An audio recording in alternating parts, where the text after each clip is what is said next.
लीजिए सुनिए आचार्य चतुर्सेन शास्त्री की लिखी कहानी जापानी दासी, मेरी यानी समीर गोस्वामी की आवाज में। यह घटना सन 1917 की है। यूरोप का घनघोर महायुद्ध चल रहा था। सारे संसार पर लहू और लोहे का रंग चढ़ा हुआ था। जर्मनी का आतंक मित्र राष्ट्रों की नींद हराम किए था। उस समय जापान पर मित्र राष्ट्रों के, खासकर अंग्रेजों के प्राण आ अटके थे। ग्रेट ब्रिटेन जो मित्र राष्ट्रों का केंद्र था, जापान की करुणाकोर का दीन भिखारी था। जापान के भ्रूभंग होते ही एशिया से ब्रिटेन का नाम निशान मिट सकता था। जापान ने अपना महत्व समझ लिया था। जापान का टापू जैसा क्षुद्र और महासमुद्रों की जलराशि में मग्न एक नगण्य भूमिखंड है, वैसे ही जापान के निवासी भी नाटे ठिगने और पीतवर्ण होते हैं। वे समय लोहे के फौलादी आदमियों की भांति पृथ्वी भर में अपने व्यापार साम्राज्य का विस्तार करने पर तुले थे। उनके चारों ओर चांदी थी। अमेरिका, यूरोप, एशिया और अफ्रीका, सभी तरफ के कला कौशल व्यापार भंग थे। यातायात आतंकपूर्ण था। समुद्रीय मार्ग में टारपीडो और विध्वंसकों का जाल बिछा था। इस जाल को भेदन करके किसी भी शत्रु मित्र के पोत का बच निकलना संभव न था। समुद्र में मानो आग लग रही थी। यूरोप ने महामद्य पिया था। वो मतवाले की भांति अपना ही रक्त पी रहा था। सुदूर पूर्व की मुर्दार और निस्तेज जातियां भय, शंका और चिंता से भरी हुई मत्त यूरोप का ये रणतांडव देख रही थीं। व्यापार ही इस युद्ध का प्राण है। व्यापार ही इसका मूल कारण है। ये जापान समझ गया था। वो छोटी सी पीली जाति पौनिया नाग की भांति लहरा लहरा कर इस सुयोग से लाभ उठाकर अपने उन्मुक्त व्यापार के लिए विश्वव्यापी द्वार का उद्घाटन कर रही थी। महान रणपंडित और कट्टर राजनीतिक लॉयड जॉर्ज, जो उस समय मित्र राष्ट्रों के भाग्य विधाता थे, जापान को अपना परम मित्र घोषित कर रहे थे।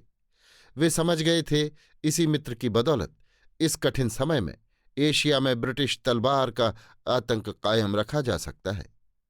राजधानी टोक्यो में लाखों मनुष्य पागल कुत्ते की भांति दिन भर और आधी रात तक दौड़ते रहते थे। साधारण कुली से लेकर बड़े बड़े व्यापारियों तक की ये हालत थी। लोगों को घरों पर जाकर खाने की फुर्सत न थी। रुपए का मेह बरस रहा था। किसी चीज की मानो कोई दर ही न थी। मिट्टी सोने के मोल बिक रही थी। उस समय जापान सिर्फ एक दुकान थी और सारा संसार इसका खरीदार था। भोजन के समय होटलों में भीड़ देखने योग्य होती, पर प्रबंध और व्यवस्था भी देखने योग्य थी। सभी की सभी इच्छाएं पूर्ण होती थीं। जापान में रहते मुझे 20 वर्ष हो गए थे। मैं जापान की नस नस से वाकिफ था। मेरे जीवन का मुख्य भाग जापान में व्यतीत हुआ था। जापान ही मेरा घर था। मैं अविवाहित ही रहा। घर से दरिद्र देव की लात खाकर बचपन ही में भाग निकला था। यहाँ विदेश में लक्ष्मी की ठोकरें खाने से इतनी फुर्सत न मिलती थी कि देश जाकर किसी कन्या भारग्रस्त पिता का कुछ उपकार कर सकूं। विदेशी रमणी को पत्नी बनाना ठीक नहीं समझा। जवानी की आंधी आई और वासना के टिमटिमाते स्नेहहीन दीपक को एक ही झोंके से बुझाकर चल दी। जीवन अंतिम रात्रि के शांति वातावरण की भांति बीत रहा था। मन और इंद्रियों की चंचलता धीमी पड़ गई थी। हृदय अलसाया पड़ा था। सब काम आप ही आप चल रहा था। रुपयों का ढेर छमाछम नाचता हुआ आप ही मेरे ऊपर आ गिरता था। मुझे कुछ भी न करना पड़ता।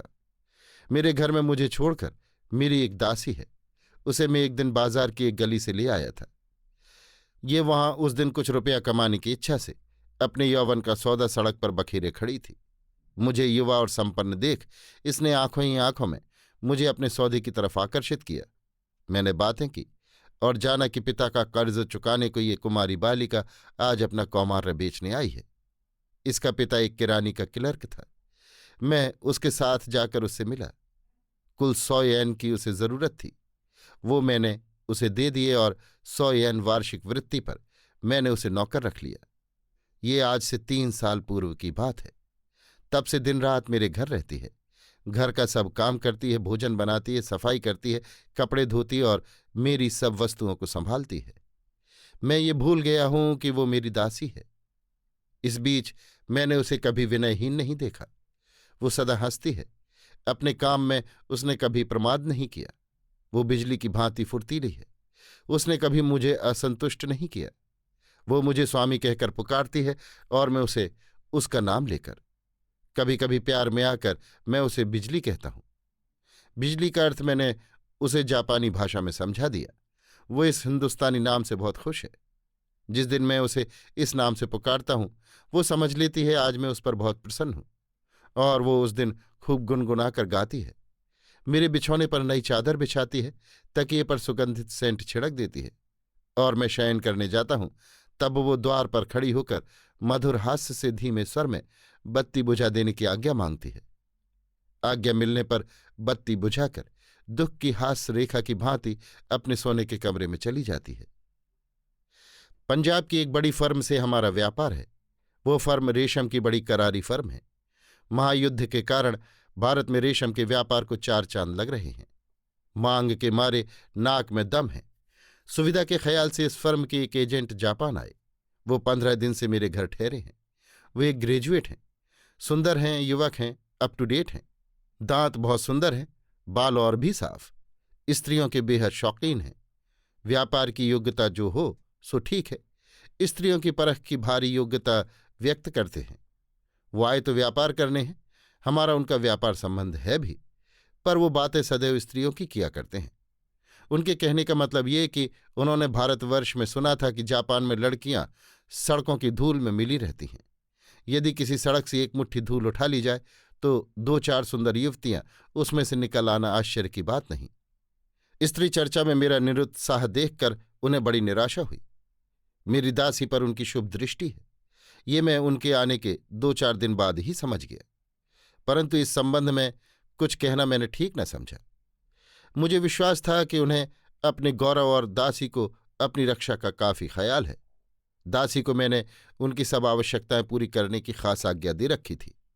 वो बहुत ही तत्परता से उनकी जरूरतों को रफा करती थी।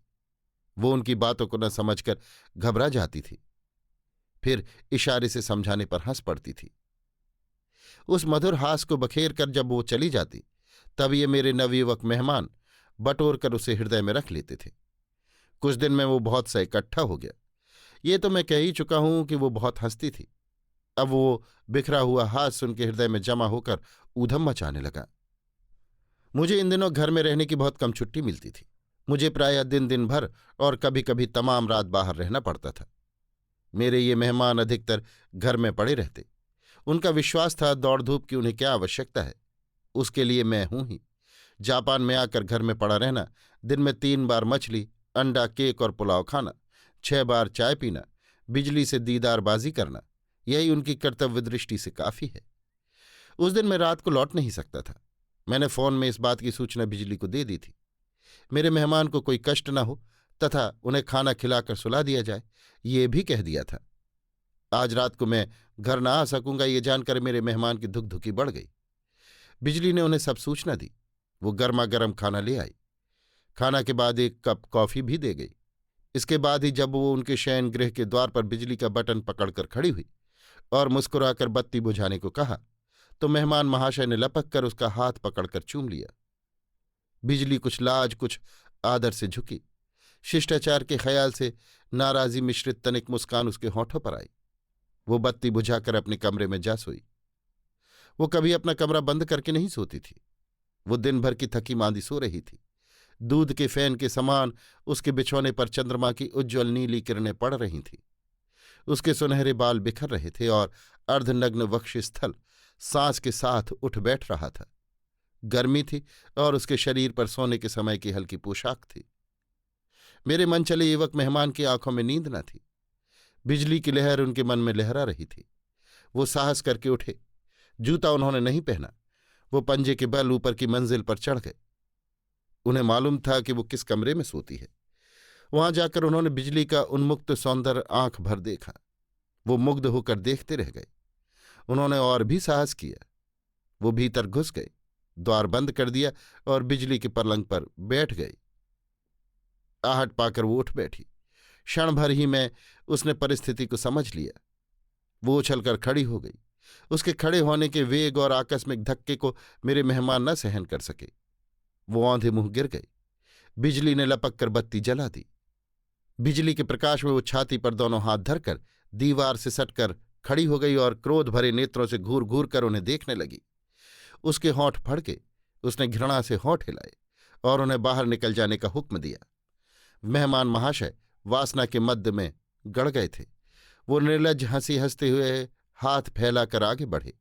उन्होंने जेब से नोटों का बंडल निकाल कर बिजली के आगे डाल दिया। बिजली ने उसे पैरों तले कुचल डाला और दांत पीसकर कहा, बाहर जाओ कुत्ता। वो टूटी फूटी हिंदी बोल लेती थी। मेहमान महाशय ने धृष्टता पर कमर कसी थी। वो बलपूर्वक उसे आलिंगन करने आगे बढ़े।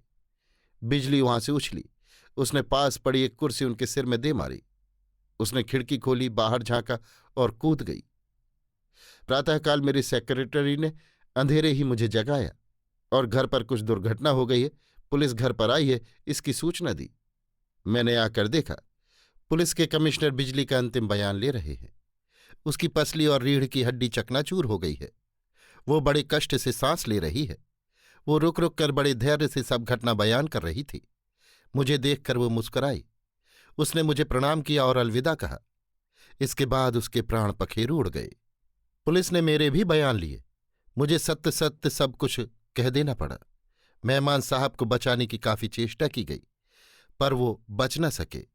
एक स्त्री की इज्जत के लूटने की चेष्टा करने तथा उसे प्राणांतक खतरे में डालने के अपराध में जापान की स्वाधीन सरकार ने उन्हें 7 वर्ष का कठिन कारागार दिया।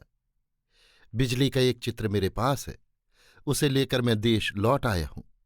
वो उसी भांति मेरे साथ है और तन मन से मेरी सेवा कर रही है। अभी आप सुन रहे थे आचार्य चतुर्सेन शास्त्री की लिखी कहानी जापानी दासी, मेरी यानी समीर गोस्वामी की आवाज में।